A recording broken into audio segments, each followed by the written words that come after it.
अरे क्या डैड, आप तो बिजनेस में इतना उलझ गए कि आप मुझे भूल ही गए। क्या करूं बेटा, प्रोडक्शन मुझे देखना है, फैक्ट्री मुझे जाना है, ऑफिस मुझे जाना है, 24 घंटे भी कम है। आखिर मैं अकेला क्या करूं? नहीं नहीं नहीं, मेरी नहीं। डॉक्टर ने स्ट्रिक्ट वार्निंग दी है कि चीनी और शराब से दूर रहो, नहीं तो पता नहीं कब तेरे इस मोटे बाप का राम नाम सत्य हो जाएगा। इधर तेरा बाप गुजरा और उधर सारी जायदाद तेरी। डैड अरे नहीं, तुम लो। Cheers. Cheers. Enjoy my son, enjoy. God bless you. इतनी प्रॉब्लम्स है तो मेहनत करने की क्या जरूरत है? काम धाम छोड़कर थोड़ा सा रिलैक्स कीजिए ना। फैक्ट्री और ऑफिस जिस दिन से तुम टेक ओवर कर लोगे बेटे, बस उसी दिन से तेरे डैडी का आराम शुरू। कमाल है डैड, आपका ये पेट तो आइडियाज का भंडार है। अब जरा मजाक छोड़िए।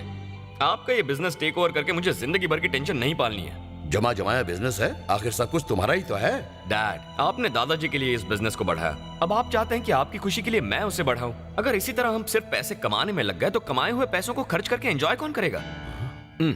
यहाँ आपकी सारी फेवरेट ड्रिंक्स रखी हुई हैं, पर आप इनका एक घूंट भी नहीं ले सकते। क्या फायदा है ऐसी जिंदगी का? मैं आपके जैसी जिंदगी नहीं जीना चाहता। जब तक एंजॉय कर सकता हूँ एंजॉय करूंगा, मेहनत करने का वक्त आएगा तो मेहनत कर लूंगा। That's my policy. विजय, तुम्हें ये रिस्पॉन्सिबिलिटी तो लेनी no no no no no no no responsibility and no business dad, only happiness. Okay, आप मुझ जैसी जिंदगी जीकर देखिए।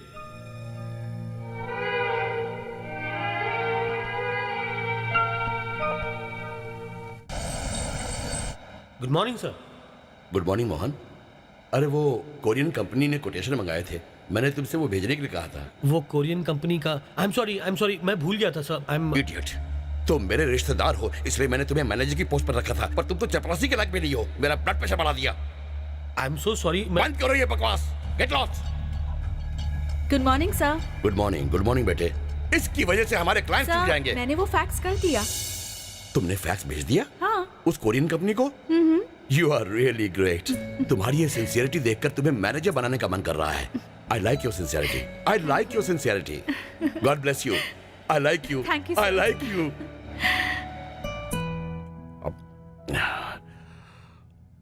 अरे सुनो, कुछ समय के लिए मुझे कोई कॉल मत देना प्लीज। Thank you. सर वो फैक्स तो मैंने भेज दिया, फिर आप किस बात की टेंशन है? क्या बताऊं बेटे, सोचा था विजय अमेरिका से आएगा, मैं उसे अपनी ये फैक्ट्री बिजनेस सब कुछ हैंड ओवर करके थोड़ा आराम से रहूंगा। अब तो लगता है ये पॉसिबल नहीं होगा। क्यों सर, वो नहीं आया? वो आ तो गया है बेटे, पर ऑफिस नहीं आना चाहता। क्यों? अभी वो एंजॉय करना चाहता है। उसका कहना है कि ये उम्र एंजॉय करने की है, और ये भी कहता है कि जब मेहनत करने का वक्त आएगा तो वो मेहनत करेगा। मुझे भी उसने सलाह दी कि मैं भी उसके इसी नक्शे कदम पर चलूं। पता नहीं वो इस वक्त किसके साथ और कहाँ होगा। ना जो ना मुझे। अरे ये तो स्टाइल है यार। तुम मेरा सहारा ले लो। स्टेडी यार, तुम क्या रूम तक छोड़ने आओगी? इसको कहते हैं हमारा हीरो। इसके लिए ये है अदा, और मैं करूं तो मैं हूं गधा। ये पकौड़े तले तो है शेफ, और मैं तलूं तो नाली के किनारे वाली गंदी दुकान का हलवाई। और मैं कर भी क्या सकता हूँ, बस यही बदकिस्मती है हमारी। ये साला कॉमेडियन ही होता है। ध्यान से। Hi uncle. Hi uncle. Hi dad. ये लीचड़ कौन है? हाँ? ये तुम्हारे डैड है? और क्या, 2 पैग और पिला, तुझे अनारकली बना क्या बोल रहा है? दारू तेरे सिर पर चढ़ गई है। चढ़ तो वो लोग रहे हैं। बता भी है तू क्या बक रहा है? रात भर सड़क पर क्यों घूमता रहता है? सड़क पर नहीं, जन्नत कहिए मुगले आजम। विदेशी दारू, विदेशी परियां। आहा आहा, थैंक यू विजय। और अगली बार आप भी आना, ठीक है? बहुत ज्यादा बोल रहा है। अनारकली, तुम भी एक आइटम नंबर कर लेना। अगली बार अगर तूने उसे किसी ऐसी जगह ले जाने की कोशिश की तो मैं तुझे लात मारकर बाहर निकाल दूंगा। खिलाओ मत अंकल, आपका बीपी बढ़ जाएगा तो मेरी चढ़ी हुई दारू उतर जाएंगी। निकलता है या तू एक? Bye uncle. Bye bye. भैया, विजय के लक्षण कुछ ठीक नहीं लग रहे हैं। उसके पैरों में शादी की बेड़ियां डाल दीजिए। देखिए, मेरा बेटा रमेश और आपकी बेटी जयंती दोनों आपस में कॉलेज के समय से प्यार करते हैं। आज के जमाने में लड़कियां और लड़के अपनी शादी बिना बताए कर लेते हैं, पर मैं अपनी बीवी को मना कर लाया हूँ कि ये जातिवाद के चक्कर छोड़ दे। अब जब शादी पक्की हो गई है तो दान दहेज की बात भी हो जाए। 2-3 लाख कैश तो दोगे ही, और घर के सारे सामान के साथ जब सेंट्रो कार्ड दोगे ना, तब हम शादी की तारीख भी तय कर लेंगे। बस 2 महीने का टाइम दीजिए, मैं ये सारा इंतजाम कर लूंगी। हम तारीख फिक्स कर लें? पहले सब जमा कर लेना, तब तारीख की बात करना है। तो चलो 2 महीने के बाद ही मिलते हैं। तो अब माता जी नमस्ते। नमस्कार। चलिए।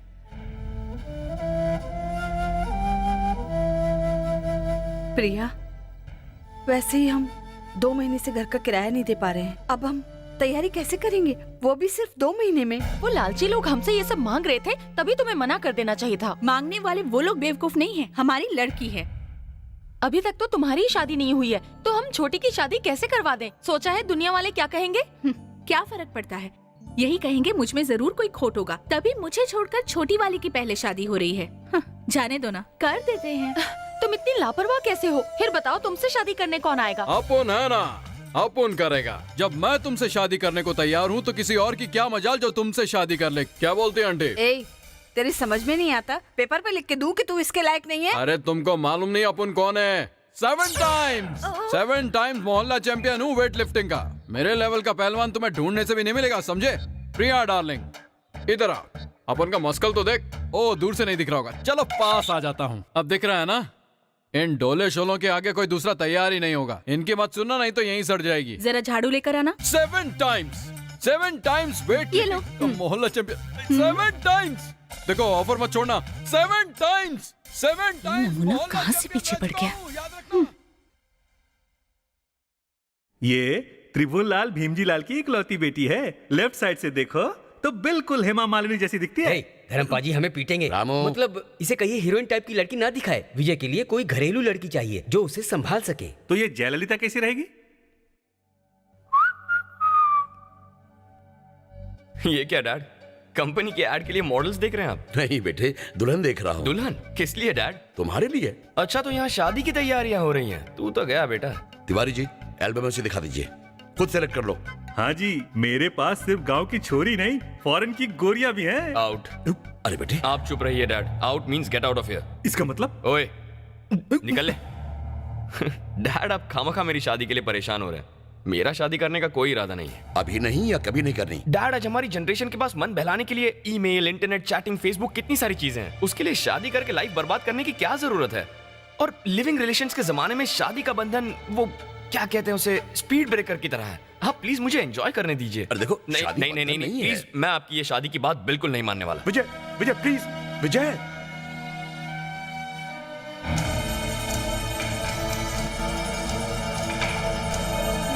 भैया भैया ये क्या कर रहे हैं? मुझे इस तरह जीने से तो अच्छा है कि मैं पी के मर भैया जाऊं। भैया मेरी बात छोड़ सुनिए। मुझे। भैया चल, ये अच्छा हाथ नहीं है मत लगा आपके मुझे। लिए। चल भैया, चल हट जा, हट।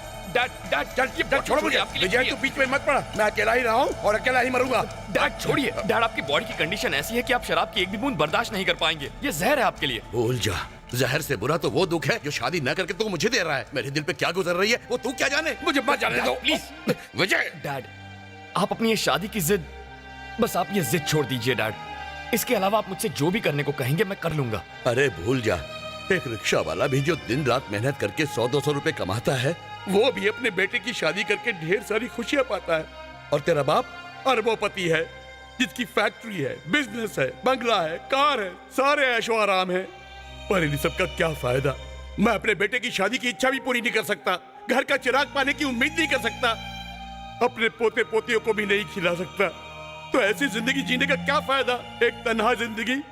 विजय, जब तेरी माँ की तरह मैं भी मर जाऊंगा तो तुझे टोकने वाला कोई नहीं होगा। तब तू जैसे चाहे जी लेना। You can enjoy your life whichever way you like. ना ये बोतला प्लीज प्लीज। अरे रुक जाइए भैया, जानबूझकर इस जहर को क्यों पी रहे हैं? जब इसे मेरी परवाह ही नहीं है तो मैं जिंदा रह के क्या करूंगा?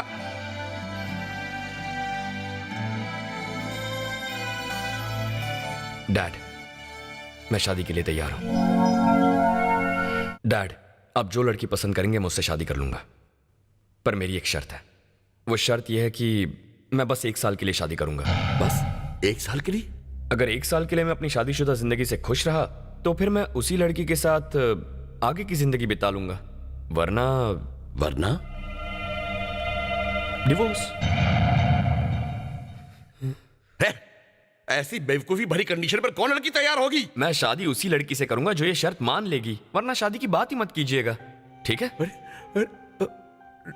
लगता है पागल हो गया है लड़का।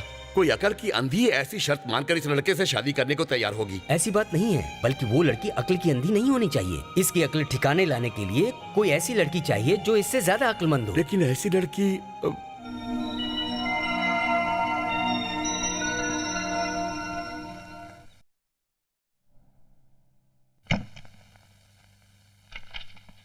Good morning sir. Good morning. Take your seat. बताओ क्या खबर है? सर, हमारे ऑर्डर लेटर भेजते ही बैंक पैसा रिलीज कर देगा, आप बस साइन कर दीजिए। तो एक काम करो, अपना इस्तीफा साइन कर दो। तुमने सुना नहीं? रेजिग्नेशन लेटर साइन कर दो। सर पर मेरी गलती क्या है? बताता हूँ। इंडस्ट्रियलिस्ट विश्वनाथ की बहू अपने ही ऑफिस में पीए की नौकरी करेगी तो लोग मुझे उल्लू का पट्टा नहीं कहेंगे क्या? इसीलिए कहता हूँ इस्तीफा दे दो। अगर नहीं चाहती तो कोई बात नहीं। ये बात नहीं है सर, इस वक्त मेरी फैमिली की पोजीशन ऐसी नहीं है कि मैं अपनी शादी के बारे में कुछ भी सोच सकूं सर। डोंट वरी प्रिया, आज और अभी से तुम मेरी बहू हो। तुम्हारी फैमिली मेरी भी तो फैमिली हुई ना, घबराओ नहीं, बस हाँ कर दो प्लीज। ओके। हुर्रे! तू इतने दिन थी कहाँ, मैं ढूंढता ही रहा। तुमने तो मेरी सारी चिंता ही मिटा दी। मैं दुनिया का सबसे सुखी आदमी हूँ। तुम एक काम करो, इसी वक्त जाकर विजय से मिल लो और तुम दोनों आपस की सारी अंडरस्टैंडिंग बना लो। मैं उसे फोन करके बताता हूँ कि तुम आ रही हो। यू गो, तुम जाओ और उससे मिलो। क्या करूँ, कंट्रोल ही नहीं होता। मैं बहुत खुश हूँ।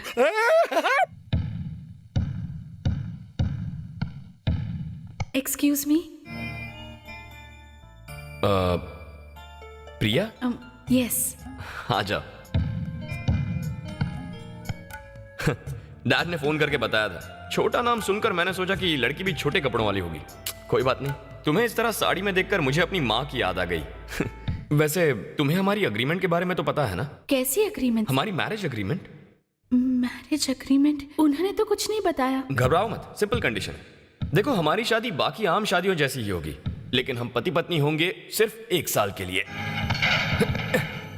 बात यह है कि लाइफ में मैं किसी तरह की कमिटमेंट पसंद नहीं करता, इंक्लूडिंग मैरिज।